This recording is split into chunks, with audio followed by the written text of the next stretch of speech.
So starting off with the CFA awareness session, a purpose of this session is to understand what really CFA means, because in this current scenario, current times, in the last 5 years, CFA has been growing as a qualification. So our purpose is to understand what is CFA, its registration details, exams and its fee, what topics you're going to learn in this, the marking system, are there any scholarships offered, cost analysis, why should you choose our classes for online purpose, professions you can choose as a CFN, what skills are you going to earn under this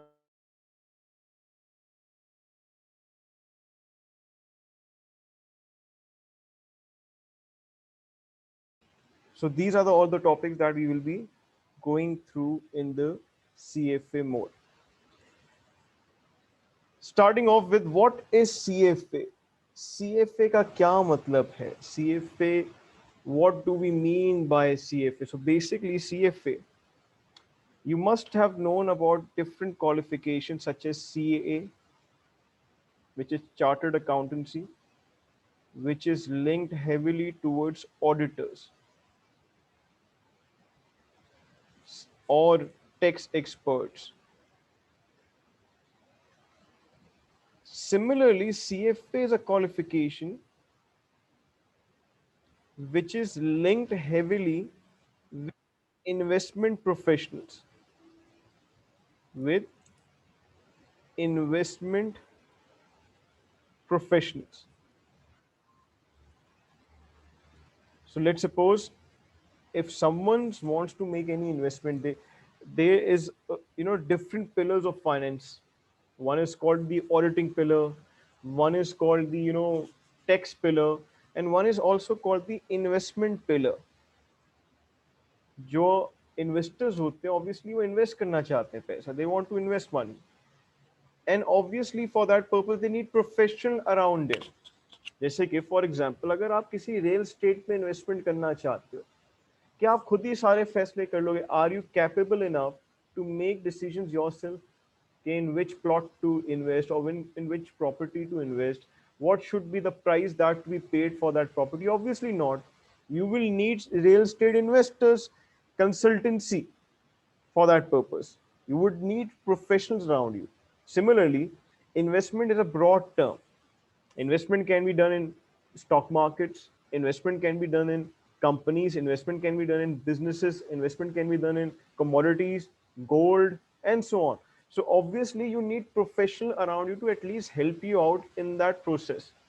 तो CFA का जो मकसद है, CFA is targeted towards investment professionals. अब investment तो आप universities में भी सीख सकते थे, इन्वेस्टमेंट के कोर्सेज सीख सकते थे, तो सर CFA क्यों?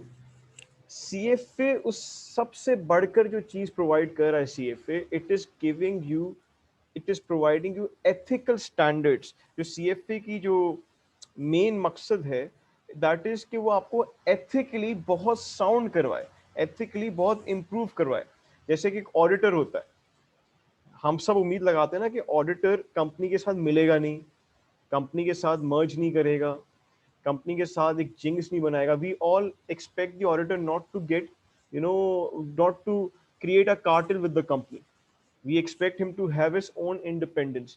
Similarly, CFA body also wants कि जो CFA क्वालिफिकेशन है, जब वो एक इंडिविजुअल CFA क्वालिफिकेशन करेगा, वो एथिकली बहुत साउंड होगा, प्रोफेशनली कॉम्पिटेंट होगा, वो एथिकली भी बहुत, मोरली एंड कॉम्पिटेंस लेवल्स का बहुत हाई होगा in comparison to others. That's the motive of CFA. So CFA is basically a body in USA which offers this qualification called CFA. So CFA आई एक body है, which is CFA Institute, which is based in USA, and it offers a qualification called CFA, which is Chartered Financial Analyst. Chartered Financial Analyst. By the name of it, you can get to know कि वो आपको एक analyst बनाना चाहता है, जिसका brain क्या करे, analyse करे चीजों को. And we all know analysis at times can be very poor. अगर कॉम्पिटेंस लेवल ना हो, एनालिसिस बहुत बुरा हो सकता है. कभी कभी छोटा सा एक एनालिसिस आपको आपके सामने रखता हूँ, just to give you an idea can कि आप कितना, how can you be wrong by perceiving the analysis in a very different manner. For example एक क्रिकेट का मैच ले लेते हैं. एक क्रिकेट का मैच लेते हैं, लेट सपोज हम एक कैप्टनसी का रिकॉर्ड देखना चाह रहे हैं, या एक बैट्समैन का चलो रिकॉर्ड देखना चाह रहे हैं, और लास्ट 10 गेम्स का हमने रिकॉर्ड निकाला. बैट्समैन ने यस 100 मारी है, लास्ट 10 गेम्स में 100 मारी है. ये स्टैट आपके सामने आ गया. लास्ट 10 गेम्स में उसकी क्या है, 100 स्कोर है. ये लास्ट 10 गेम्स का स्टैट आपके सामने आ गया. ऑब्वियसली बात है, अब आपका नेक्स्ट ओवर है, आप किसी टीम से खेलने जा रहे हो, लेट्स सपोज ऑस्ट्रेलिया से खेलने जा रहे हो, और आपने कहा यार ये बैट्समैन तो लाजमी मेरी टीम में आता है, ये तो शायद सबसे अच्छा बैट्समैन होगा, आखिरी 10 के 10 मैचेस में क्या किया हुआ उसने स्कोर, 100 100 100. अब ये एनालिसिस आपने किया यार, लास्ट 10 गेम्स में 100 स्कोर किया, वेरी गुड, मैं इस बैट्समैन को सिलेक्ट करूंगा ऑस्ट्रेलिया के खिलाफ जो कि एक टॉप टीम है, मैं वहां खिलाऊंगा उसको. थोड़ा सा एनालिसिस में डेप्थ जाते, जो वो 100 स्कोर किया उसने वो कीनिया टीम के खिलाफ के, जिसकी कोई रिकग्निशन ही नहीं है, जिसका ना कोई बॉलिंग अटैक है, जो ना अच्छे से आपको एक बैट्समैन को अच्छे से टेस्ट भी नहीं कर सकती. होम ग्राउंड में पाकिस्तान ने अपने ग्राउंड में खेला है एक हल्की टीम कीनिया के खिलाफ. अब आपका एनालिसिस क्या हो गया, एकदम से एनालिसिस क्या होने लग गया, आपका एनालिसिस शायद चेंज होने लग जाए. आप क्वेश्चन मार्क लगाने लग जाओ, क्या is the player capable enough to play against Australian team in the Australia crowd. तो एनालिसिस जब भी करते हैं हम खाली डेटा पिकअप करके एनालिसिस नहीं कर लेते. एनालिसिस हो गया कि ये डेटा था, इसको एज इट इज मैंने लिया और मैंने एनालिसिस कर दिया, नहीं. दैट्स व्हाई सीएफए का फोकस टुवर्ड्स फाइनेंशियल एनालिसिस. ये तो मैंने एक आपको क्रिकेटिंग टर्म्स की, I gave you an idea about that. तो सीएफए देख रहा हूँ फाइनेंशियल साइड पे देख रहा हूँ कि फाइनेंशियली ऑर्गेनाइजेशन को कैसे एनालाइज करना है, इन्वेस्टमेंट्स को कैसे एनालाइज करना है, आपको कंपनीज को कैसे एनालाइज करना है, कैसे स्टैटिस्टिक टूल्स अप्लाई करने हैं, उनको कैसे परसीव करना है, उनकी कंक्लूजन्स तक कैसे पहुंचना है. तो ऑब्वियस ही बात है, एनालिटिकल वर्ल्ड जो होता है वो बहुत ही डायनामिक होता है, हर बंदे का अपना एनालिसिस हो सकता है. सो सीएफए का काम आपको ये नहीं कि आपको बताए कि एनालिसिस क्या करना है, वो आपको एनालिसिस सिखा सकता है. आपका काम है कि अपना एनालिसिस मजबूत करें ताकि जो आपका एनालिसिस का कंक्लूजन निकले वो सबसे अच्छा हो, सबसे मीनिंगफुल हो. That's the role of CFA. CFA feel करता है, छोटी सी बात है, आप नए नए रेल जुम्मा जुम्मा हुआ आप रियल एस्टेट इन्वेस्टर बन गए, नहीं नहीं, बिल्कुल न्यू न्यू फ्लैश, आप एक रियल एस्टेट. मैं आपके पास, आपने मुझे बोला यार स्कीम 33 पे आप ना या लाड़काना में आप प्रॉपर्टी ले लो, आपको कुछ पता ही नहीं, प्रॉपर आप खुद भी नए नए बने हो इन्वेस्टर, आपको कुछ नहीं पता, आपने कहा लाड़काना में प्रॉपर्टी ले लो, मैंने आपके चक्कर में प्रॉपर्टीज ले ली. ऐसे बहुत सारे आ गए, आप जैसे लोग बहुत सारे आ गए मार्केट में, वो कह रहे हैं इधर इधर प्रॉपर्टीज ले लो, उनको कमाना है. बाद में क्या हुआ, वहां कब्जे हो गए, बाद में क्या हुआ, डॉक्यूमेंटेशन कंप्लीट नहीं हुई, लॉसेस हो गए. तो अब जो इन्वेस्टर है जो कि मैं हूं, क्या मैं फिर इन्वेस्टमेंट करूंगा, will I be making another investment और नॉट, नो. मेरा कॉन्फिडेंस क्या हो गया, शैटर्ड हो गया, मेरा कॉन्फिडेंस क्या हो गया, लूज हो गया. So I will not be going after that investment purpose. Investments क्या होने लग जाएंगी, नीचे होने लग जाएगी. Hence now the world is understanding कि इन्वेस्टमेंट की दुनिया में टॉप नॉच प्रोफेशनल्स होने चाहिए ताकि इन्वेस्टमेंट कॉन्फिडेंस क्या हो, बढ़े, ओवरऑल इकोनॉमी क्या हो, इन्वेस्टमेंट से ग्रो करें. That's where CFA plays an important part. So CFA is basically a certification, not an academic qualification जैसे कि यूनिवर्सिटी डिग्री नहीं है. It's a certification such as ACCA जैसे हो गया, CA हो गया, जैसे ICMA हो गया, CIMA हो गया. It's a professional certification which is making you stronger in the investment field.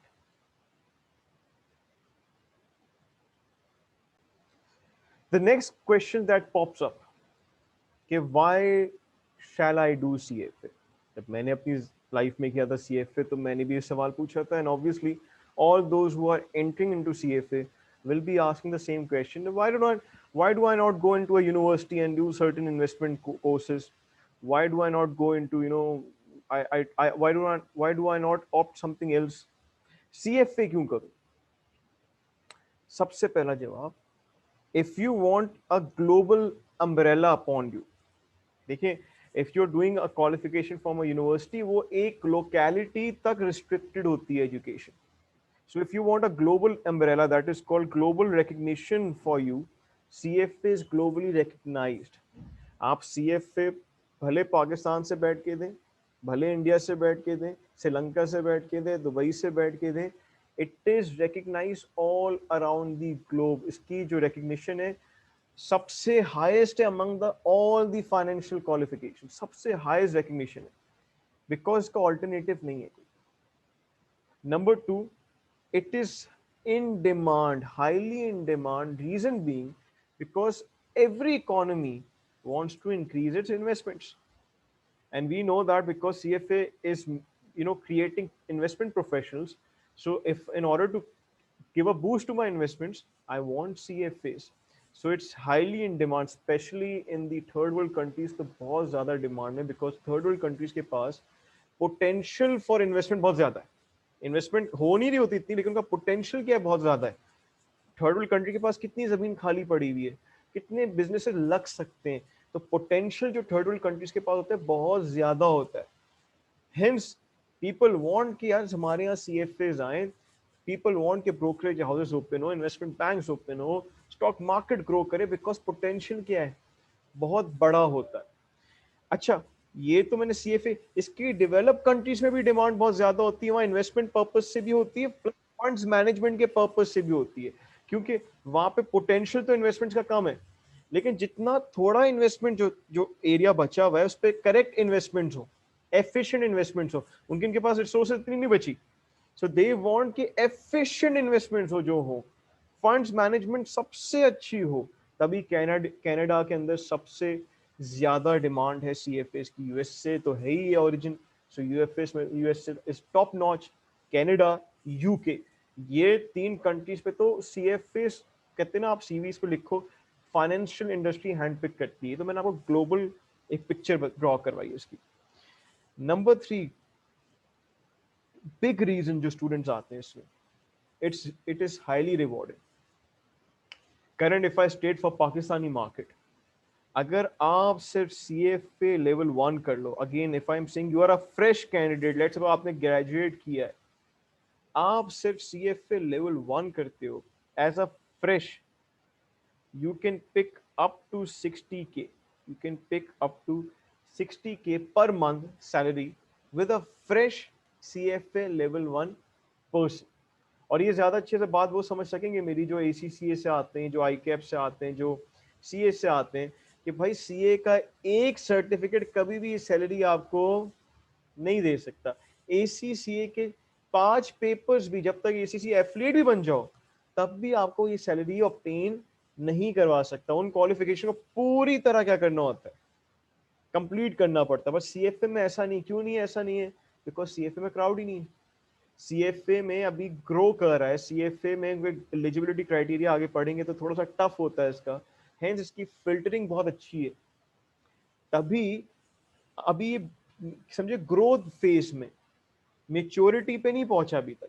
Industry कभी साइकिल पड़ी है, ग्रोथ फेज, मेच्योरिटी फेज, कुछ क्वालिफिकेशन मेच्योरिटी फेज पे होंगी. ये currently specially in Pakistan growth phase है. मतलब कि अगर आप नेक्स्ट 5 to 10 years देखोगे तो ये क्वालिफिकेशन और ग्रो करेगी, because potential of Pakistan for investments grow करेगा विद टाइम. हेंस ये क्वालिफिकेशन भी क्या करेगी, विद टाइम ग्रो करती रहेगी. So it's rewarding value for money. अगर आप लेवल 2, बेस्ट क्या होता है, लेवल 1 किया, काम पे लग गए, if during that you pass on level 2, आपकी salary can go more than 1 lakh. 1 lakh से भी ऊपर जा सकती है सैलरी आपकी, अगर आप ड्यूरिंग द वर्क पास करो लेवल 2. हाँ, ड्यूरिंग द वर्क. हाँ, अगर आप लेवल 2 के बाद फॉरेन जॉब के लिए जो अगेन फ्रेश जा रहे हो, एक्सपीरियंस तो नहीं है ना, लेकिन एक्सपीरियंस के साथ लेवल 2 पास करो तो आपकी सैलरी अप टू 1 लाख भी हो सकती है. देखो, अभी तक आपने CFA क्वालिफिकेशन पूरी हासिल ही नहीं की है, तो लेवल 3 के बाद तो फिर आप 1.5 लाख 2 लाख पे भी जा सकते हो, प्रोवाइडेड एक्सपीरियंस कितना आपने उस दौरान गेन कर लिया है। मतलब आपको एक कमाल की चीज बताऊं कि अमूमन कुछ कैंडिडेट्स लेवल 3 में फंसते हैं। क्यों फंसते हैं? क्योंकि उनके पास टाइम ही नहीं होता, वो जॉब में ही इतना बिजी हो जाते हैं, they have a good package in hand, वो जॉब ही में इतना लगे हुए होते हैं कि लेवल 3 के लिए कभी टाइम नहीं निकल रहा होता उनके लिए, इसलिए वो कभी कभी स्टक हो जाते हैं वो लेवल 3 के अंदर, फिर वो आराम से सुकून से देते हैं। So that's how rewarding it is. इतनी कोई भी क्वालिफिकेशन रिवॉर्डिंग नहीं है। मिसाल यूनिवर्सिटी ले लें, टॉप नॉच यूनिवर्सिटीज ले लें, लम्स ले लेते हैं हम लोग, कितने साल देने पड़ेंगे बीबीए के लिए? 4 years। फिर जाके लोग मास्टर्स करते हैं उसका, कितने साल? 1 to 2 years। फिर जाके एक अच्छी हैंडसम सैलरी। यहाँ तो लेवल 1 कर रहे हो बस, CFA लेवल 1, आगे पढ़ेंगे 6 महीने में हो जाता है। लेवल 1 के बाद you are making your standing, suddenly आपकी स्टैंडिंग चेंज हो जाती है लेवल 1 के बाद। पाकिस्तान में ग्रोथ स्टेज में डिस्कस कर लिया। अब वेरी गुड अनदर पॉइंट्स की कोई सब्स्टिट्यूट बॉडी नहीं पाकिस्तान में, there is no substitute body offered in Pakistan. मिसाल ACCA की ICAB है, ICAW है, सीमा की ICMA है, CFA की कोई सब्स्टिट्यूट बॉडी पाकिस्तान में नहीं है। CFA चार्टर्ड फाइनेंशियल एनालिस्ट एक ही बॉडी करवाती है, वो CFA है, USA से रजिस्टर्ड हुई है। सो अच्छी चीज है कि आप मार्केट में जाओगे आप भी होगे, ऐसा ये कंपटीशन नहीं होगा कि एक लोकल मार्केट में भी प्लेयर है एक फॉरेन मार्केट में प्लेयर है, ऐसा नहीं होगा। तो which is an attractive thing itself. जैसे मैंने बताया आपको लो क्राउड है इसके अंदर, जो लास्ट एग्जामिनेशन के लिए स्टूडेंट बैठे from all over the world, वो 220,000 स्टूडेंट्स बैठे, 2,20,000, 220,000 from all over the world for all the exams, level 1, level 2, level 3। so you can see there's a low crowd right now in it, and आपने हमेशा rule पढ़ा होगा, जब भी लो crowd होता है ना, it's the right time to enter in it, because crowd अगर बढ़ता रहता है फिर कंपटीशन भी क्या होने लग जाता है, बहुत ज्यादा होने लग जाता है। Where is in comparison to ACC, मैंने एक कंपैरिजन किया है, ACC में 500,000 स्टूडेंट्स एनरोल्ड है, अब तो 600 हो गए। CA में, ICAWs में far more students are enrolled in comparison to CFA. So you can see CFA is even less than 50% size from other qualifications. So it's kind of low crowd is giving you more opportunity to shine in it. Immigration ease पैदा करता है CFA। कुछ qualification immigration purpose के लिए acceptable नहीं होती है, but CFA is acceptable for immigration purpose. Canada give you points on CFA। UK immigration का भी आप जा रहे हो जॉब के लिए, it account for CFA। USA तो करेगा ही, उसकी अपनी क्वालिफिकेशन है। Qatar account for CFA, Dubai account for CFA। तो CFA इमिग्रेशन के लिए भी आपके लिए आसानी पैदा करता है। नेक्स्ट इज टू अंडरस्टैंड, अगर आपकी ख्वाहिश है कि मैं हाई क्वालिटी कंटेंट पढ़ूं, मेरे पास स्टूडेंट्स बीकॉम से भी आए, बिकॉज बीकॉम में भी नो इतना हाई क्वालिटी कंटेंट नहीं होता, वो भी उन्होंने पास किया। हाई क्वालिटी कंटेंट पढ़ना चाहते हो, भले किसी भी यूनिवर्सिटी से आए, and you want to study high quality content, ऐसा कंटेंट जो हार्वर्ड यूनिवर्सिटी में पढ़ाया जाए, जो IBM में जिसके टूल्स यूज करता है, जो लम्स जिस कोर्स से टूल्स यूज करता है, that is CFA। CFA is high quality content जो आपको एक अच्छी अंडरस्टैंडिंग देगा, आपका माइंड ओपन करेगा about the financial world, and you can understand that from world top companies, especially the top investment bank hire CFAs there, JP Morgan, PwC, HSBC, EY, Morgan Stanley, and many more. So these are the reasons that this is a prime time to enter CFA.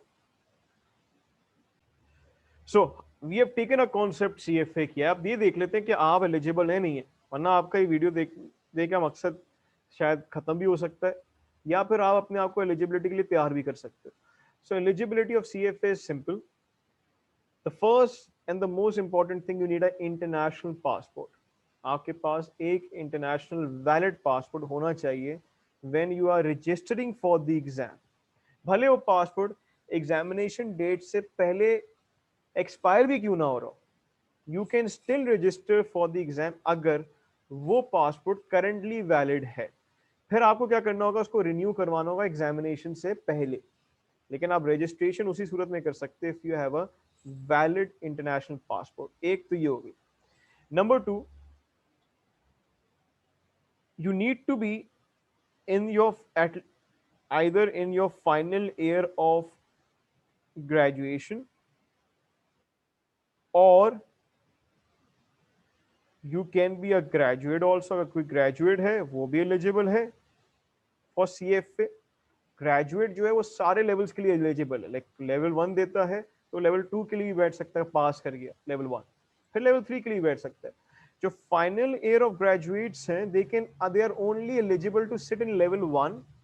Level 2 में उस वक्त तक नहीं बैठ सकते जब तक वो ग्रेजुएट हो ना जाए, मतलब उनकी ग्रेजुएशन कंप्लीट होना जाए. इसमें बीकॉम भी काउंट हो जाता है, उनकी ग्रेजुएशन हो ना जाए. इसमें एसीसी एफिलिएट भी काउंट हो जाता है, because now ACC affiliates are getting an equivalency letter from UK authority कि उनकी ACC affiliation is equivalent to their bachelor's program. So on the basis of that equivalency, they can also sit for all CFA levels. Otherwise जो ACC से आ रहा है F9 papers तक वो OBU के लिए एलिजिबल हो जाता है थीसिस के लिए, मतलब कि वो OBU के लास्ट ईयर में है तो वो लेवल 1 दे सकता है, और लेवल 2 लेवल 3 जैसी OBU की डिग्री मिले उसके बाद he can sit for level 2 and level 3 also. अगर ये कॉम्बिनेशन नहीं है तो कहता है और 4 ईयर ऑफ एक्सपीरियंस. अगर आपका किसी भी फील्ड में 4 साल का एक्सपीरियंस है किसी भी फील्ड में, you are eligible to come into CFA. आप सीएफए का लेवल 1 लेवल 2 लेवल 3 दे सकते हो, या फिर और a combination 2 year of academic qualification, मतलब यूनिवर्सिटी लाइफ 2 ईयर्स की plus 2 years of experience. So 2 years university life plus 2 years work experience कहीं पर भी, अगर ये भी कॉम्बिनेशन है तब भी आप सीएफए के लिए एलिजिबल हो. तो ये सीएफए के डिफरेंट क्राइटेरिया है जो आपको एलिजिबल करता है फॉर द प्रोग्राम. और इसी एलिजिबिलिटी से आप देख लो एक चीज कि इसकी फिल्टरेशन प्रोसेस बहुत अच्छा, हर कोई नहीं आ सकता, तभी इसकी जो रिवॉर्डिंग जो रिवॉर्ड्स हैं बहुत अच्छे, तभी जो मार्केट में सप्लायर्स की कम होती है क्योंकि हर कोई को अलाउ नहीं करता कि इंटर से भी आ जाए, और इंटर से आके वो पढ़ भी नहीं सकता. टू बी ऑनेस्ट बहुत मुश्किल होगा उसके लिए, because basic slide basic knowledge की जरूरत होती है और शायद थोड़ी बेसिक पढ़ाई की जरूरत होती है क्योंकि इसका सिलेबस बहुत बड़ा है. यू शुड बी नोइंग के कैसे कोप अप करना है सिलेबस को. सो ये एलिजिबिलिटी क्राइटेरिया है for CFA. So now let's understand the exam structure कि एग्जामिनेशन सीएफए में किस तरह से होते हैं. सबसे पहले you will have to give CFA level 1. उसके अंदर 180 एमसीक्यूज इन टोटलिटी आएंगे. 180 MCQs. You will be tested 180 MCQs in 4.5 hours. It will be a computer-based exam, CBT, computer-based testing. Computer के ऊपर आप एग्जाम होगा, MCQs ही MCQs होंगे. You will have to take the right MCQ computer के through. Working के लिए आपको एक शीट मिल जाएगी जिस पर आप वर्किंग कर सकते हो अपनी, और कंप्यूटर पे आप एग्जाम दोगे. होता क्या है, सीएफए ने जो सेटअप लगाया हुआ वो लगाया कि एक एएम सेशन होगा और एक पीएम सेशन होगा. एएम सेशन में एएम सेशन 2 आवर्स 15 मिनट्स का होगा जिसमें 90 एमसीक्यूज आएंगे. पीएम सेशन भी सिमिलरली 2 आवर्स 15 मिनट्स का होगा जिसमें अगेन 90 एमसीक्यूज आएंगे. You will get 90 MCQs in each session. Optional break है. ऑप्शनल का मतलब है आपके ऊपर है. If you want a break you can take a break of 30 minutes, otherwise आप स्ट्रेट भी एग्जाम खत्म कर सकते हो. स्टार्टिंग में एक 30 मिनट्स का आपको ट्यूटोरियल मिलेगा, जो एक सर्वे होगा, ट्यूटोरियल होगा for you to get to understand the system, ताकि आप पूरा कंप्यूटर सिस्टम समझ लो. तो 30 मिनट्स का शुरू में ट्यूटोरियल आपको दिया जाएगा ताकि आप एक अच्छे से अपना सिस्टम पूरी तरह समझ सको कि सिस्टम किस तरह से चला. 15 to 30 मिनट्स का ट्यूटोरियल होगा, and then your exam will started off. 180 MCQs individual wise आएंगे, 1-1-1, मतलब कि कोई भी एमसीक्यू आपस में लिंक्ड नहीं होगा. हर एमसीक्यू अपनी टेस्टिंग करेगा बस. So they won't be any linkage between the MCQ. जैसे कि कभी होता है ना, एक मटेरियल आ गया वो 3 एमसीक्यू के साथ लिंक है, नहीं ऐसा नहीं होता. नेगेटिव मार्किंग नहीं होती है. So if you make if you choose an incorrect option, कोई नेगेटिव मार्किंग नहीं होगी. एक एमसीक्यू आएगा one MCQ will have 4 options.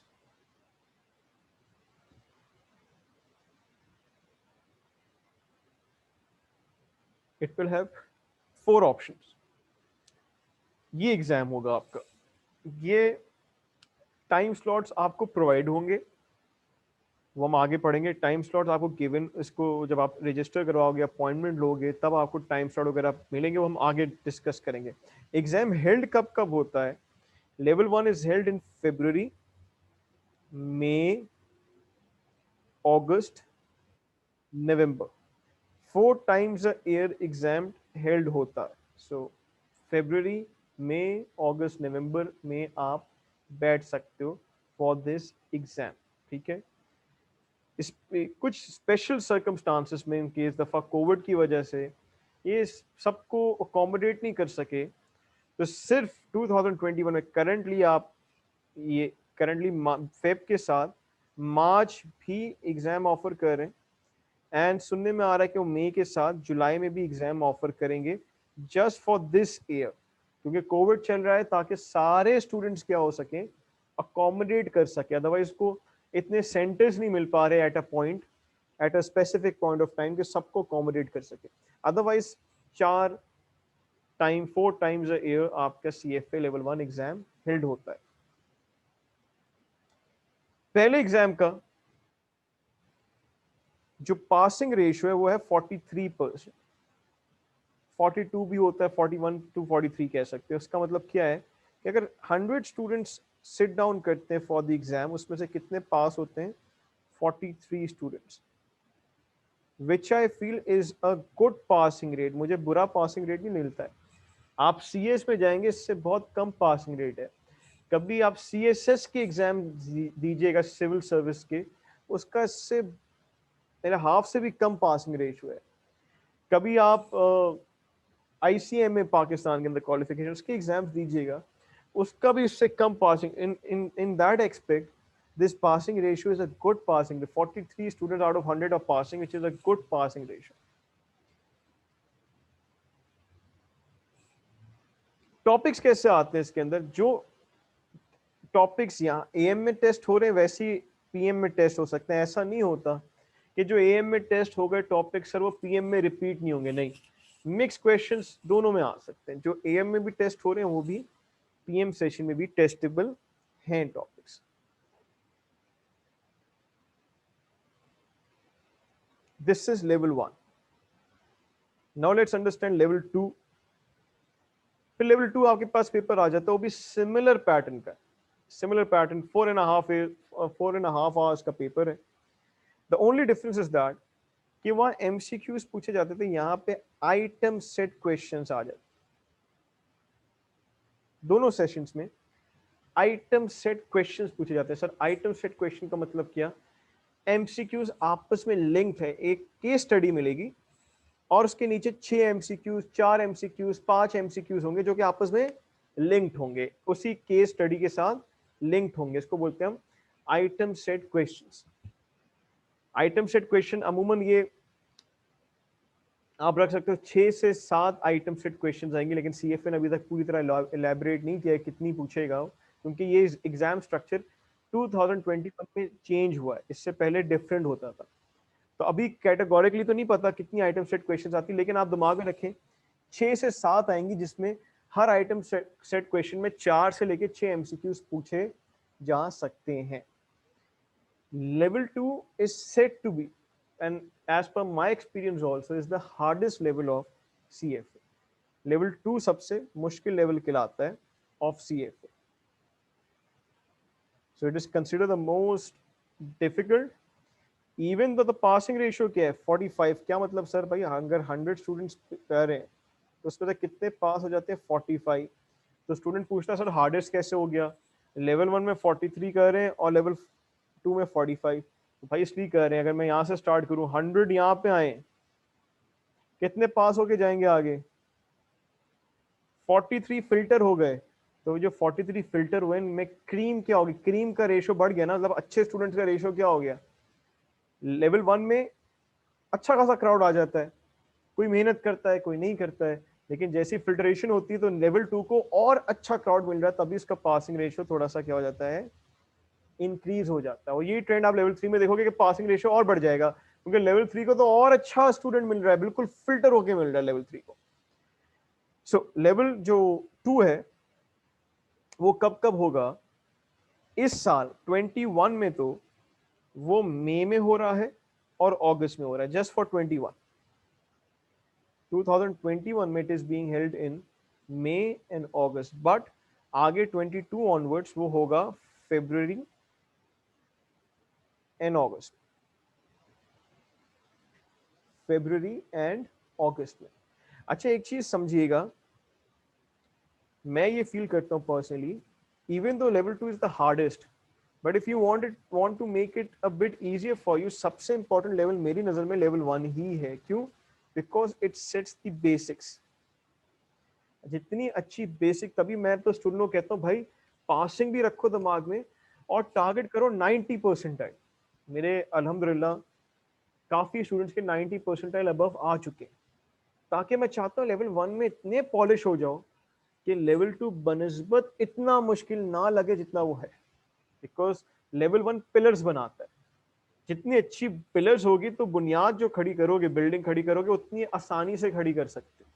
So for me level 1 is very important. कुछ स्टूडेंट्स ना रट्टा फटा ऐसे ऐसे जल्दी जल्दी पढ़ लेते हैं, कभी भी बॉर्डर लाइन में पास भी हो जाते हैं, लेकिन फिर लेवल 2 बड़ा तंग करता है उनको। दैट्स व्हाई आई वांट कि लेवल 1 जब भी स्टूडेंट पढ़े तो बहुत ही हाईली कॉन्सेप्चुअलाइज पढ़े, हर एक छोटी छोटी चीज को अच्छे से समझे। Then comes your level 3। ये आपका लेवल 3 आ जाएगा। लेवल 3 में एक ट्विस्ट होता है बस छोटा सा। वो क्या होता है, लेवल 3 में जो फर्स्ट पार्ट है वो बिल्कुल वैसी है जैसे, सॉरी पार्ट, जो फर्स्ट पार्ट है, सेकंड पार्ट है लेवल 3 का, वो बिल्कुल वैसी है जैसे लेवल 2 का। Question wise item set questions आएंगे, 2 आवर्स 115 मिनट्स का एग्जाम होगा, पैटर्न सेम है, बट पार्ट 1 का पैटर्न डिफरेंट है। फर्स्ट टाइम वो ऐसे क्वेश्चंस पूछता है, मतलब फर्स्ट टाइम वो आपको लिखने को कह रहा है पूरे सीएफए जर्नी में। लेवल 3 में फर्स्ट टाइम ही is asking you to write something, either type something, you can say, आपको लिखने के लिए बोल रहा है, राइटिंग के लिए कह रहा है आपको फर्स्ट टाइम। तो यहाँ स्टूडेंट्स कभी कभी थोड़े से डर जाते हैं, हमने कभी लिखा नहीं है सर, हमने हमेशा एमसीक्यूज ही परफॉर्म किए हैं। तो लेवल 3 में बस ये स्लाइटली ट्विस्ट होता है, अदरवाइज का पासिंग रेट इतना बुरा नहीं, जैसे मैंने कहा, क्योंकि फिल्टर होकर स्टूडेंट्स आ रहे हैं तो पासिंग रेट सबसे हाईएस्ट है लेवल 3 का, which is 56%। You can see, क्योंकि क्रीम फिल्टर 43 में से मजीद 45% लोग पास हो रहे हैं, तो 43 का 45 होगा ऑलमोस्ट 18 स्टूडेंट्स। तो कितनी अच्छी क्रीम,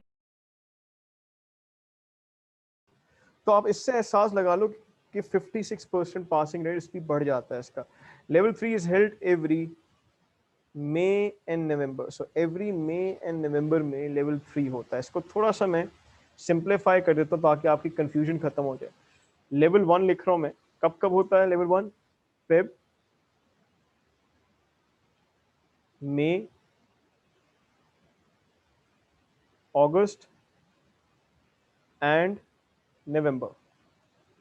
लेवल 2 कब कब होता है? Level 2 is February and August. And level 3 कब कब होता है? मई एंड नवंबर। सो ये टाइमलाइंस होती है इसकी,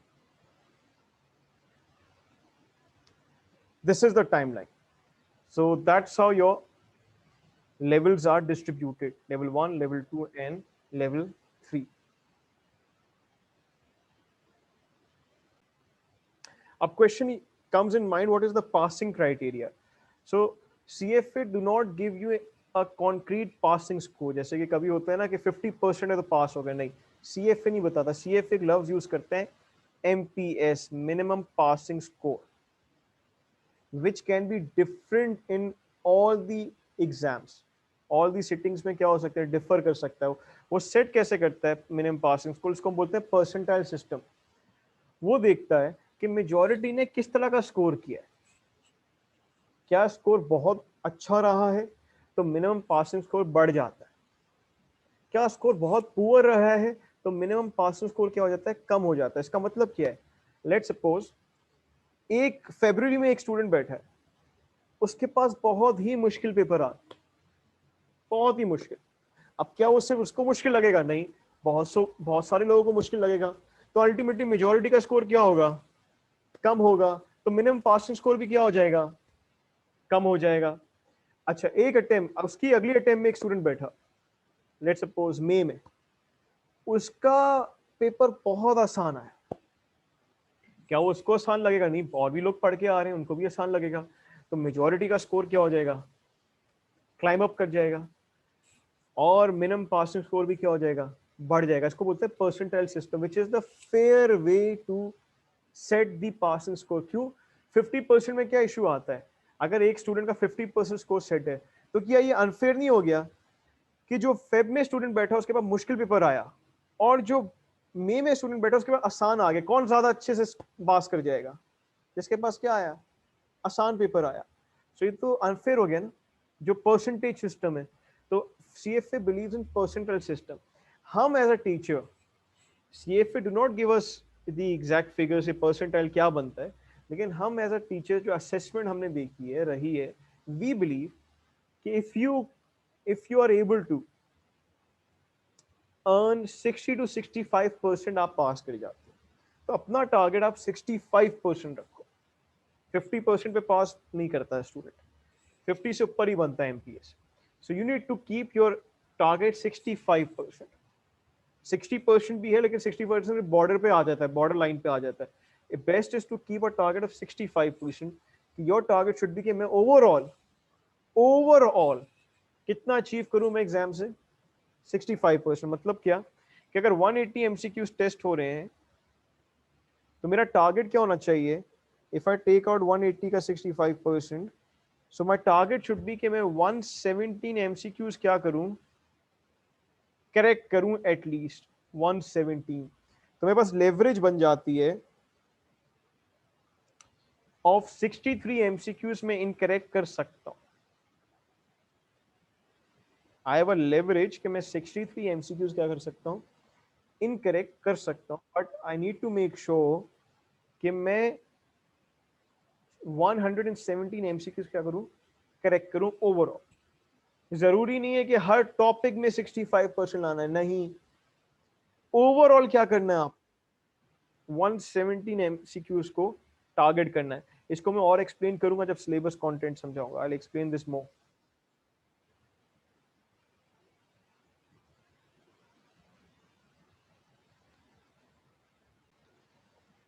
So this is the exam structure.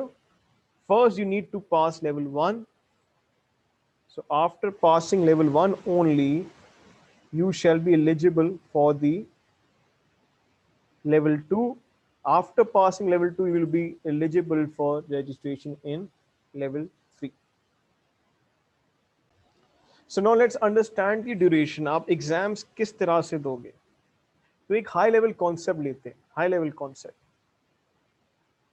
between two exams between two exams, that is, let's suppose level 1 and level 2 ले लेते हैं, या level 2 and level 3 ले लेते हैं, दोनों एग्जाम्स के between there should be of at least 5 months gap. So एक हाई लेवल रूल ले लिया हमने, एक हाई लेवल कॉन्सेप्ट ले लिया कि दो एग्जाम्स के बीच में कम से कम 5 months का गैप होना चाहिए, कम से। So let's suppose someone opts for a level 1 exam in May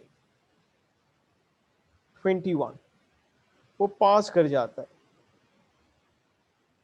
So can that student sit for level 2 in August 21? तो क्या is he eligible to sit for the exam in August 21?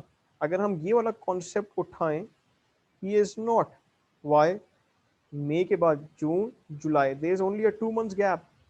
There is only a 2 months gap. He is not eligible. कम से कम at least कितना होना चाहिए gap, 6 months.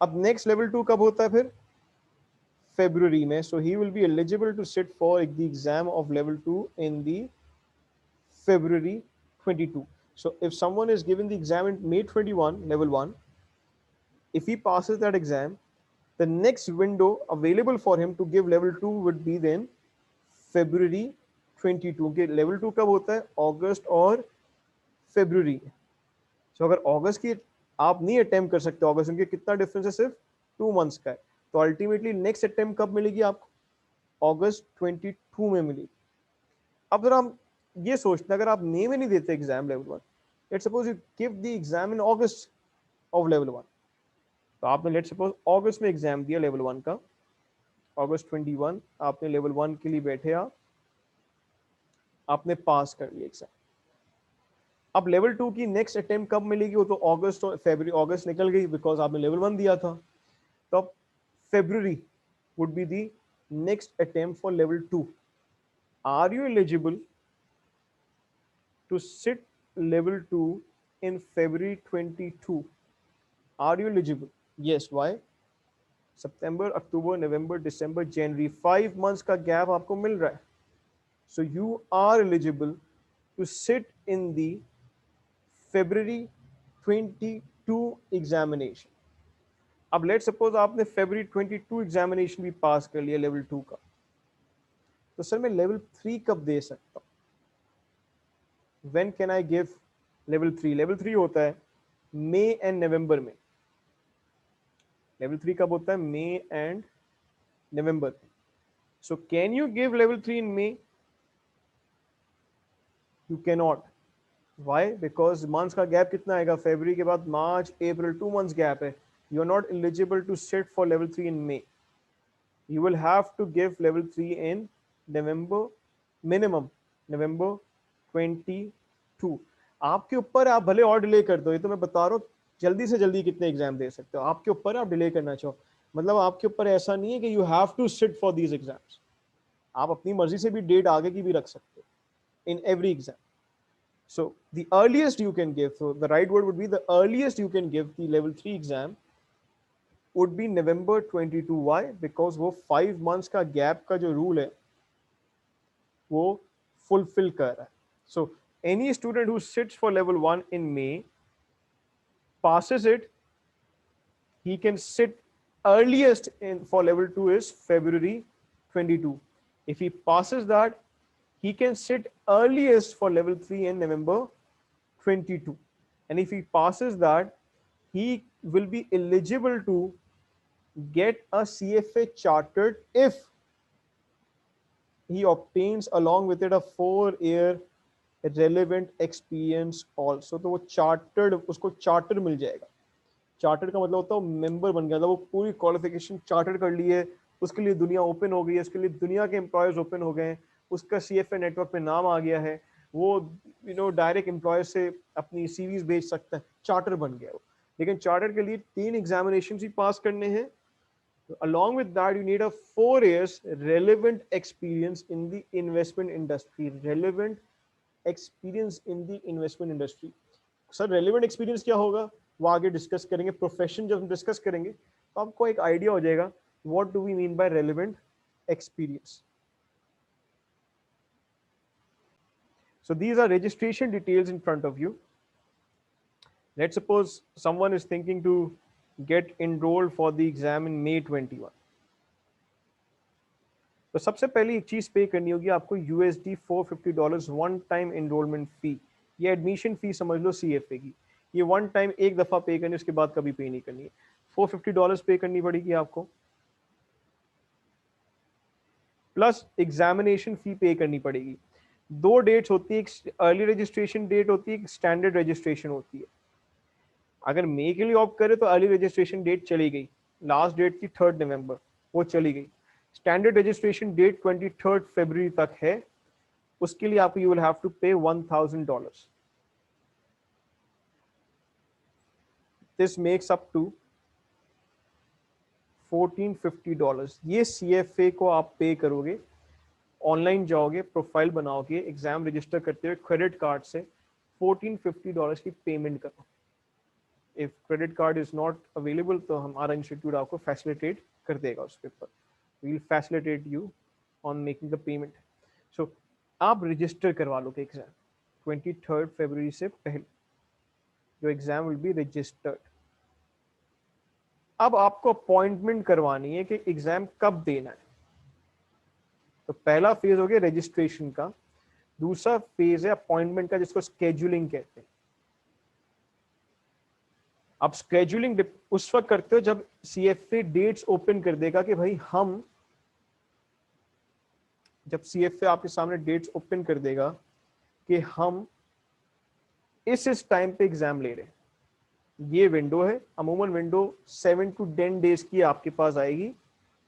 वो बता देगा ये डेट्स अवेलेबल है, आप किस दिन स्केड्यूल करवाना चाहते हो अपना एग्जाम, वो टाइमिंग और स्लॉट के साथ आप एग्जाम स्केड्यूल करवा लोगे। द अर्लीस्ट यू स्केड्यूल, तो आपको ज्यादा ऑप्शंस मिलेंगे एक दिन के।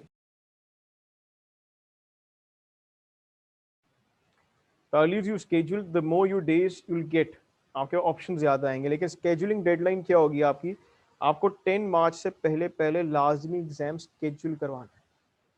अगर ऐसा हो गया कि सीएफए आपको नहीं दे सका सीट, मतलब सीएफए सीट्स ही नहीं दे पा रहा सबको अकोमोडेट करने के लिए, तो सीएफए इस दफा मई के साथ एक जुलाई की विंडो भी प्रोवाइड करने को तैयार है, मई वालों के लिए, सिर्फ मई वालों के लिए।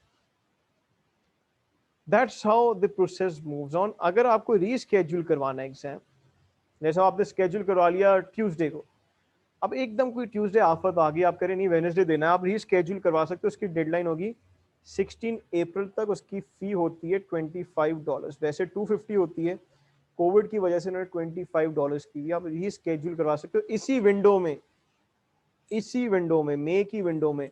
रीस्केड्यूलिंग का ये मतलब नहीं है कि आप मई से एग्जाम जाके अगस्त में दे सकते हो, नहीं, इसी एग्जाम विंडो में आप रीस्केड्यूल करवा सकते हो exam before the rescheduling deadline. जैसे आप एग्जाम रजिस्टर करोगे सीएफए के साथ, आपको सीएफए अपनी बुक्स देगा, मॉक एग्जाम्स देगा, टॉपिक टेस्ट देगा, वो कुछ मटेरियल अपनी तरफ से भी आपको प्रोवाइड करेगा। This was for May attempt holder जो मई में देना चाह रहे हैं। आप ऑब्वियसली बात है कुछ स्टूडेंट्स अगस्त में भी सोच रहे होंगे देने के लिए, उनके लिए डेट्स लिखना चाहें लिख सकते हैं आप। If someone wants is planning to study from now, लेकिन एग्जाम देना चाहता है अगस्त 21 में, अगर वो 2 फरवरी से पहले पहले पेमेंट करता है तो वो अर्ली रजिस्ट्रेशन है। 2 फरवरी तक अर्ली रजिस्ट्रेशन है, फॉर विच वो एग्जाम फी पे करेगा $700। सो 2 फेब तक अर्ली रजिस्ट्रेशन है जिसके लिए $700 एग्जाम फी पे करेगा, प्लस वन टाइम एनरोलमेंट तो पे करनी है $450। टोटल कितने जाएंगे उसके सीएफए वाले को, $1150। इन अदर वर्ड्स वो $300 की सेविंग्स कर सकता है अगर वो 2 फेब से क्या करे, पहले पहले पेमेंट करते। 2 फेब के बाद पेमेंट करेगा तो अगेन वो स्टैंडर्ड रजिस्ट्रेशन में चला जाएगा जिसमें एग्जाम फी कितनी हो जाएगी, $1000 हो जाएगी। अगर if you want to save money you can go for August attempt and pay the amount before 2nd of February. Now I'm discussing the syllabus of CFA, which is very interesting. सबसे पहले चीज CFA में आप क्या पढ़ोगे, investments. हम कहाँ investment कर सकते हैं, स्टॉक्स में कर सकते हैं, तो आप एक टॉपिक पढ़ोगे इक्विटी, इक्विटी मार्केट्स पढ़ोगे, इंडेक्सेस, ये आपके एसी 100 इंडेक्स सुनते हो बनते कैसे हैं, कैसे कैलकुलेट होते हैं, मार्केट्स में ऑर्डर्स जाते कैसे हैं, ऑर्डर्स कैसे एग्जीक्यूट होते हैं, स्टॉक की वैल्यूएशन कैसे की जाती है, कैसे समझा जाता है कोई स्टॉक ओवर प्राइस्ड है, कोई स्टॉक अंडर प्राइस्ड है, तो वो सब इक्विटी के टॉपिक में आएगा। सेकंड टॉपिक, सेकंड इन्वेस्टमेंट्स कहाँ कर सकता है, बॉन्ड्स में, लोन्स में, सेविंग अकाउंट्स में, इसको बोलते हैं फिक्स्ड इनकम। तो एक टॉपिक आप पढ़ोगे फिक्स्ड इनकम। एक और इन्वेस्टमेंट आप कर सकते हो real estate, commodities and foreign exchange में। इसके लिए आप एक ही टॉपिक पढ़ोगे, इसको बोलते हैं ऑल्टरनेटिव इन्वेस्टमेंट। ये थर्ड टॉपिक। आप डेरिवेटिव्स में इन्वेस्टमेंट कर सकते हो, डेरिवेटिव से आप, तो थर्ड टॉपिक ऑल्टरनेटिव इन्वेस्टमेंट हो गया। एसेट आप डेरिवेटिव्स पढ़ोगे, ये एक हेजिंग टूल भी होता है और इन्वेस्टमेंट भी लोग करते हैं इसमें। फोर्थ टॉपिक ये हो गया, ये होगी इन्वेस्टमेंट्स। पहले तो इन्वेस्टमेंट पढ़ाएगा आपको। अब ऑब्वियसली बात है, इन्वेस्टमेंट्स को एनालाइज करना है तो एनालिसिस के टॉपिक्स पढ़ोगे, financial reporting and analysis 5th topic. Quantitative method statistics होती है इसके अंदर, वो पढ़ोगे क्योंकि डेटा को आपको एनालाइज करना है। 6th topic. कॉर्पोरेट फाइनेंस पढ़ोगे, कॉर्पोरेट फाइनेंस में प्रोजेक्ट्स कैसे इन्वेस्ट किए जाते हैं, प्रोजेक्ट्स में इन्वेस्टमेंट कौन सी सही चूज हो, कैसे हो, वो पढ़ोगे। Then you will study economics also, कि इकोनॉमिक्स कैसे ड्राइव हो रही है। इकोनॉमिक्स भी अफेक्ट करती है मार्केट्स को, इकोनॉमी बुरी जा रही है, इकोनॉमी अच्छी नहीं जा रही, डज अफेक्ट्स द मार्केट, सो आप वो समझोगे। So the other one would be economics. अब पोर्ट इस पूरे ये जो एसेट्स है, आप पोर्टफोलियो बनाओगे ना एसेट्स का, आप डिफरेंट एसेट्स एक ही पोर्टफोलियो में लेकर आओगे। जैसे आप इन्वेस्टर हो, लेट्स सपोज, हो सकता है आप डिफरेंट एसेट्स में इन्वेस्टमेंट करो, पोर्टफोलियो बन गया आपका। अब उस पोर्टफोलियो को मैनेज कैसे करना है, पोर्टफोलियो मैनेजमेंट सीखोगे आप। 9 टॉपिक। और ये सारे काम आप कर रहे हो, you are doing all this work. तो ऑब्वियसली आप भी इंपॉर्टेंट हो कि आप सब काम एथिकली करो, मोरली करो। तो hence you will study the 10th topic is the ethics. That's how your syllabus is divided. 10 topics पढ़ोगे आप, और ये सारे different 10 topics हैं आपके syllabus के। इनके अपने अपने weights हैं 10 topics के। आप देख सकते हो सबसे highly weighted बता रहा हूँ कौन कौन से, ethics। So सब topics के अपने weights है। The highest weight of the topic is ethics. Then comes financial reporting. Ethic का वेट कितना है, 15 to 20%। मतलब क्या, 180 एमसीक्यूज में से 15 to 20% एमसीक्यूज किस टॉपिक के आएंगे, एथिक्स के आएंगे। फिर नेक्स्ट देखिए 13 to 17% किस टॉपिक से वेट्स एमसीक्यूज आएंगे, फाइनेंशियल रिपोर्टिंग एंड एनालिसिस से आएंगे। उसके बाद ये 3 टॉपिक्स आप देख सकते हो ऑलमोस्ट इक्वल वेटेज के हैं, which is fixed income, equity investments and quantitative methods। 10 to 12%, 10 to 12%, and this is 8 to 12%। मतलब 8 से 12% क्वेश्चंस क्वांट्स के आ सकते हैं, इक्विटी के 10 to 12% क्वेश्चन आ सकते हैं, फिक्स इनकम के 12 to 12% क्वेश्चंस आ सकते हैं 180 में से। सो लेट्स सपोज 180 के 10% कितने, 18 क्वेश्चन से 20 क्वेश्चंस फिक्स इनकम के आ सकते हैं। Then corporate finance 6, 8 to 12%, economics 8 to 12%। तो आप सबसे ज्यादा फोकस किस पे करोगे, हाईली वेटेड टॉपिक्स पे। फिर आपका फोकस रिड्यूस होता रहेगा to the low weighted topics. अब आप देख सकते हो डेरिवेटिव्स में 5 to 8%, alternative investment 5 to 8, and portfolio management 5 to 8। ये 3 5 to 8 है, ये 3 8 to 12 है, ये 2 10 to 12 है, और ये एक आप देख रहे हो फाइनेंशियल रिपोर्टिंग एंड एनालिसिस, कितना इंपॉर्टेंट एरिया है, 13 to 17% एमसीक्यूज आते हैं, और एथिक्स के 15 to 20% एमसीक्यूज आते हैं। ये दोनों एरियाज बहुत इंपॉर्टेंट है। तो ये पूरा सिलेबस है आपका, जिसमें 10 टॉपिक्स हैं। ये सारे टॉपिक्स आपके सामने लिखे हुए हैं, और उनके वेट्स हैं जो आपके आगे गिवन है, 15 to 20, 13 to 17, 10 to 12। मैंने आपको सिखाया था कि 180 एमसीक्यूज में से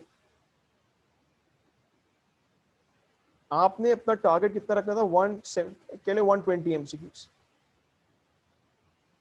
अब आप खुद सोचें, FRA financial reporting and analysis के अप टू 17 एमसीक्यूज आ सकते हैं। अगर मैं इसको कंप्यूट करूं 17, 180 का 17%, मीनिंग 30 एमसीक्यूज आ सकते हैं।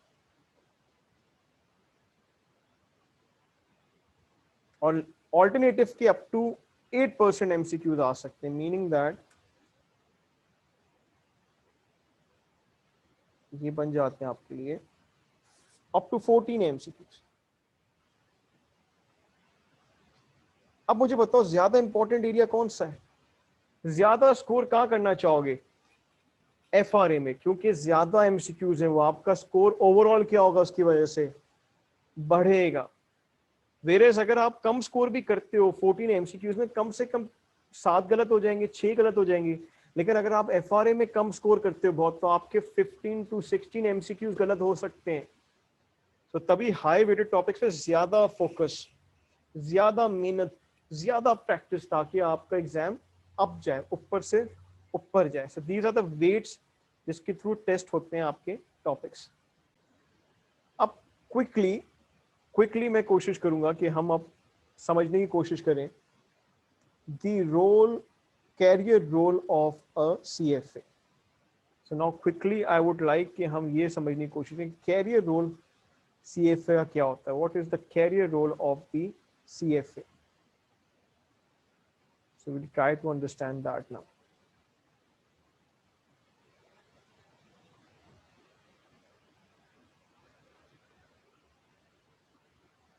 सबसे पहला जो पॉइंट होता है वो होता है capital markets. So capital markets क्या होती है? बहुत सिंपल है, इजी है. व्हाट आर कैपिटल मार्केट्स, उसको समझते हैं. पहले आप दिमाग में रख लें 4 रोल्स हैं कैरी रोल जहां बड़ा हैवी होता है CFA. Capital markets, advisory, merger and acquisitions, trading and brokerage, asset management. अब वन बाय वन तीनों को, चारों को समझने की कोशिश करते हैं. कैपिटल मार्केट्स, लेट्स सपोज एक छोटा सा बिजनेस है, वो अपना को बड़ा करना चाहता है. वो अपने शेयर्स पब्लिक में कुछ शेयर्स बेच के और एक्सपैंड करना चाहता है. तो वो जाता है इनिशियल पब्लिक ऑफरिंग में, IPOs में जाता है, और वो IPO से अपना क्या कर लेता है, एक बड़ा बिजनेस क्रिएट करना चाहता है, बड़ा बिजनेस IPO के थ्रू. तो वो किसके थ्रू करेगा? इन्वेस्टमेंट बैंक के थ्रू करेगा. एक इन्वेस्टमेंट बैंक आ जाएगा जिसके थ्रू वो ये क्रिएशन करेगा, थ्रू एन इन्वेस्टमेंट बैंक. अब इन्वेस्टमेंट बैंक में कौन बंदे चाहिए? इन्वेस्टमेंट प्रोफेशनल चाहिए, CFA चाहिए जो ये काम करे, बताएं भाई IPO किस प्राइस की जाएगी, किस वैल्यू की जाएगी, IPO हेल्प आउट करे उसके लिए. अच्छा, अब लेट्स सपोज एक ऑपरेशन है, वो बॉन्ड इशू करना चाहती है, लोन देना चाहती है पब्लिक एट लार्ज. वो इशू करना चाहती है पब्लिक के ऊपर, को कहती है मुझे लोन दे दो, पब्लिक से बोरो करना चाहती है. अगेन वो इन्वेस्टमेंट बैंक में जाएगी और वो इन्वेस्टर्स से क्या करेगी? बॉन्ड इशू करवाएगी. अगेन इन्वेस्टमेंट बैंक को CFAs चाहिए होंगे जो एनालाइज करें बॉन्ड की कितनी वैल्यू बनती है, कितनी वैल्यू में बॉन्ड ट्रेड हो सकता है. CFAs का रोल है. Advisory, mergers and acquisitions. Let's suppose एक कंपनी X है, वो कंपनी Y के साथ मर्ज होना चाहती है ताकि एक अगर आप बड़ा बिजनेस कंबाइन करना चाहते हो, मर्जर करना चाहते हो, तो इन that expect also you will need an analyst. एक बाय साइड एनालिस्ट चाहिए होगा, इन्वेस्टमेंट एनालिस्ट चाहिए होगा, वो भी CFA होना चाहिए जो हेल्प करे. एक सेल साइड एनालिस्ट चाहिए होगा. तो एक कंपनी जो बेच रही है अपने आप को, उसको एक सेल साइड एनालिस्ट चाहिए. भाई कितनी अमाउंट का बेचूं मैं अपने आप को, जो खरीद रही कंपनी क्या खरीदे, कितनी अमाउंट का खरीदे उसको. ये दोनों CFAs चाहिए. ये इन्वेस्टमेंट बैंकिंग में होते हैं. आप गो थ्रू कर सकते हो बाय साइड क्या एडवाइस कर रहा होगा और सेल साइड क्या एडवाइस कर रहा होगा. ये भी इन्वेस्टमेंट बैंकिंग थ्रू होता है. और ये ट्रांजैक्शन एडवाइजरी भी कहते हैं. इन्वेस्टमेंट बैंकिंग भी हो सकती है, ऑडिटिंग फर्म्स भी हो सकती है, वहाँ CFAs ही बैठे होते हैं. ट्रेडिंग एंड ब्रोकरेज एक रोल होता है. आप ट्रेडिंग एंड ब्रोकरेज कर सकते हो.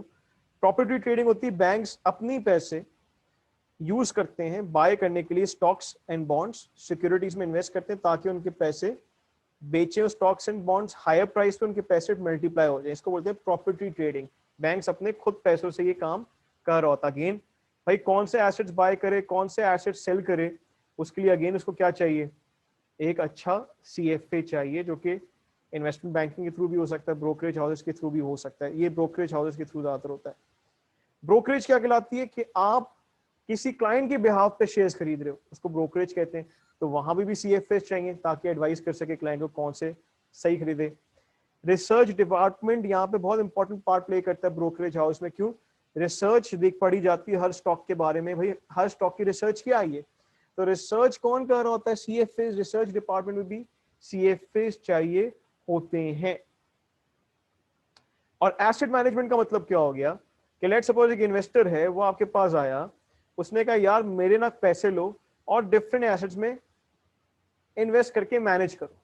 इसका मतलब है कि आप उसके पैसे लेके एक पोर्टफोलियो डिजाइन कर रहे हो जिसमें म्यूचुअल फंड्स आ गए, स्पेसिफिक पोर्टफोलियो, अदर फंड्स आ गए, और उनको मैनेज कर रहे हो as per the client needs, risk tolerance, length of investment. इसको बोलते हैं एसेट मैनेजमेंट. ये इससे क्या होता है? डिसीजन मेकिंग आप प्रोवाइड कर रहे हो उसको, रिसर्च टीम, रिसर्च आप प्रोवाइड कर रहे हो उसको, और आप उसकी इन्वेस्टमेंट उसकी नीड्स के हिसाब से करें. तो अगेन ये काम भी कौन करेगा? CFAs करेंगे. तो डिफरेंट रोल्स आ जाते हैं इसके अंदर. सेल्स टीम के अंदर भी रोल हो सकता है, पोर्टफोलियो मैनेजर्स में भी हो सकता है, और रिसर्च डिपार्टमेंट का भी अपना रोल हो सकता है. अच्छा, ये मैंने एक कॉस्ट एनालिसिस किया हुआ है, this is targeted for Pakistani students.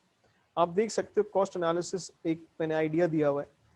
कि आप इनरोलमेंट फी देते हो तो कितने पीकेआर में खर्च हो रहे हैं आपके पैसे, इसके अंदर ना टोटल एक आइडिया दिया हुआ है। ट्यूशन फी एवरेज लगाया हुआ है 45,000 पर लेवल, तो टोटल कॉस्ट आप ऑफ अ 3 years पीरियड आप 550,000 दे रहे हो, which becomes approx 180,000 per annum. लेकिन अगर इसको रिवॉर्ड के साथ लिंक करो, आप 80K to 200K per month आप अर्न कर सकते हो उन्हीं 3 सालों में। तो कॉस्ट कुछ भी नहीं है इसका। मैंने ऐसी कंपैरिजन किया हुआ, अगर एसीसी की टोटल फी उठाओ तो 7 लाख बनती है, अगर एमएससी प्रोग्राम की टोटल फी उठाओ तो वो भी 7 lakhs बनती है। एमबीए प्रोग्राम अच्छी यूनिवर्सिटी का आप करने जाते हो तो 12 लाख लग जाते हैं पैसे सेमेस्टर वाइज। तो उस हिसाब से देखा जाए तो ये कॉस्ट कुछ भी नहीं है सीएफए की। तो एक कॉस्ट एनालिसिस किया था, आप उसको भी गो थ्रू कर सकते हो। मिनिमल कॉस्ट पे कर रहे हो सीएफए, लगती है कि बहुत बड़ी कॉस्ट पे करो, लेकिन अगर इसके रिवॉर्ड्स और इसकी कंपैरिजन में देखो ना, इक्वल क्वालिफिकेशन, मिनिमल कॉस्ट, और आपको रिकग्निशन भी ग्लोबल मिल रही है। कौन कौन से स्किल्स डेवलप करता है ये?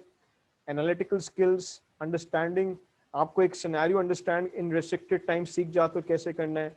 रोट लर्निंग से शिफ्ट करता है ये आपको कॉन्सेप्चुअल लर्निंग की तरफ। और वीक राइटिंग स्किल्स भी किसी के हो तो वो इतना बड़ा इशू नहीं है इसके अंदर। क्यों? एमसीक्यूज इंटायरली बेस्ड है। और लेवल 3 में जो ऐसे क्वेश्चन आते हैं, कोई ऐसा नहीं होता लंबे लंबे आंसर्स लिखने, वो 2-3 लाइनें लिखनी होती है। सो वीक राइटिंग स्किल्स भी है ना, वो भी इशू नहीं है, आपको एनालिसिस करना आना चाहिए। जरूरी नहीं आपको लिखना आना चाहिए, you should be knowing how to analyse things.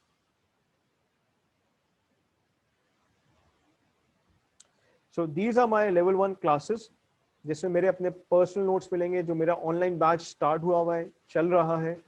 In depth lectures है मेरे, उसके अंदर किसी को डेमो चाहिए हो, जस्ट गिव मी एन अपना जीमेल एड्रेस मेरे साथ अभी भी शेयर कर सकता है, वरना मेरे फेसबुक पेज पे शेयर कर ले अपना जीमेल आईडी, मैं उसके साथ डेमो शेयर कर दूंगा अपने लेक्चर का। मेरे अपने नोट्स मिलेंगे आपको, मेरी थ्रू आउट असिस्टेंस मिलेगी आपको, प्लानर मैं आपका बना के दूंगा, मैं आपको बताऊंगा कौन सा टॉपिक पहले पढ़ना है, कौन सा बाद में, टेस्ट लूंगा हर टॉपिक के बाद में। आपका प्लानर बनेगा इस हिसाब से, कोई अगस्त में देना चाह रहा है उसका अगस्त के हिसाब से बनाऊंगा, जो मई में तेजी से पढ़ना चाह रहा है उसका उस हिसाब से बनाऊंगा, गाइडेंस भी दूंगा। क्वायरीज के लिए थ्रू आउट अवेलेबल रहूंगा, you can any time ask me for queries also, you can what's so you can any time ask me queries also.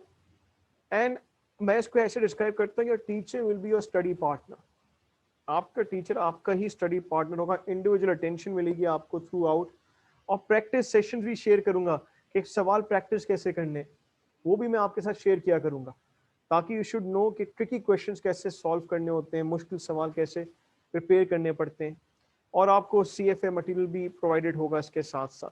So this is my entire online package at a very affordable cost in comparison to others competitors, बहुत ही affordable, लाखों की चीज आपको एक affordability में मिलेगी, लाखों की चीज, सच्ची बता रहा हूँ। जस्ट गो इनटू कैप्टन श्वेजर, आपको एक आइडिया हो जाएगा जिस तरह का पैकेज मैं दे रहा हूँ ऑनलाइन का, वो कितनी वैल्यू का वहां पे वहां के थ्रू पड़ता है, और in other sources also. So affordability is at its optimum and these are my class features. और एक फीडबैक लेने के लिए, ये मेरे क्लास के फीडबैक्स हैं जो आपके सामने, you can just go through them. एक कोई IBA से ग्रेजुएटेड भी पढ़ा है मुझसे, लम्स से भी पढ़ा है, इकरा से भी पढ़ा है, NADC पढ़ा है मुझसे स्टूडेंट्स। ये मेरे कुछ डिफरेंट स्टूडेंट्स के फीडबैक्स भी जो you can go through also. Just take an idea of different CFA designations that they hold, उनका रेशो किया है। तो बिल्कुल सही कोई बंदा कहता CFOs भी काफी CFAs, अब आपको आइडिया होगा क्यों, क्योंकि CFA आपको जनरलाइज करके बहुत चीजें पढ़ा देता है जो आप एट टाइम्स ACCA या फिर CA या ICW या ICMA में नहीं पढ़ते।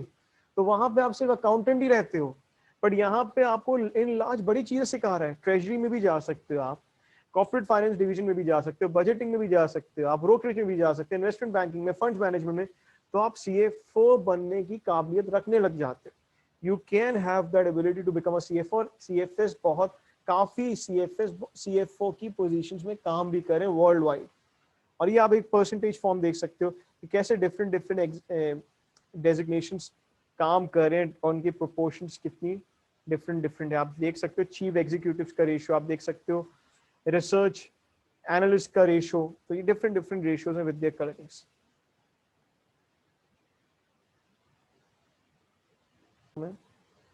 सो CFA do provides different scholarship, जिसमें एक्सेस स्कॉलरशिप है, वुमेन स्कॉलरशिप, दोनों क्लोज हो गई हैं। अब एक्सेस स्कॉलरशिप भी क्लोज हो गई, वुमेन भी क्लोज हो गई है। स्टूडेंट स्कॉलरशिप शायद अवेलेबल हो ओनली फॉर दोज जिनकी यूनिवर्सिटी पार्टनर हो CFAs की। प्रोफेसर स्कॉलरशिप होती है, कोई प्रोफेसर है किसी यूनिवर्सिटी में, वो स्कॉलरशिप के लिए अप्लाई कर सकता है। रेगुलेटर स्कॉलरशिप होती है, अगर किसी रेगुलेटरी बॉडी में आप काम करते हो, SECP, स्टेट बैंक, किसी भी रेगुलेटरी बॉडी में, तो आप अप्लाई कर सकते हो, जरूरी नहीं मिले। और मीडिया स्कॉलरशिप होती है, अगर किसी ब्रोकरेज हाउसेस, इन्वेस्टमेंट बैंक्स में आप काम करते हो तो एलिजिबल हो टू अप्लाई फॉर दैट। इनकी अपनी अपनी डेट्स होती हैं, उसके लिए आप मुझे कांटेक्ट करोगे, या फिर CFA वेबसाइट पे चले जाओ, बस स्कॉलरशिप टाइप करो, आपके पास इनकी डेट्स आ जाएंगी कब कब आप अप्लाई कर सकते हो। बट जरूरी नहीं कि मिले।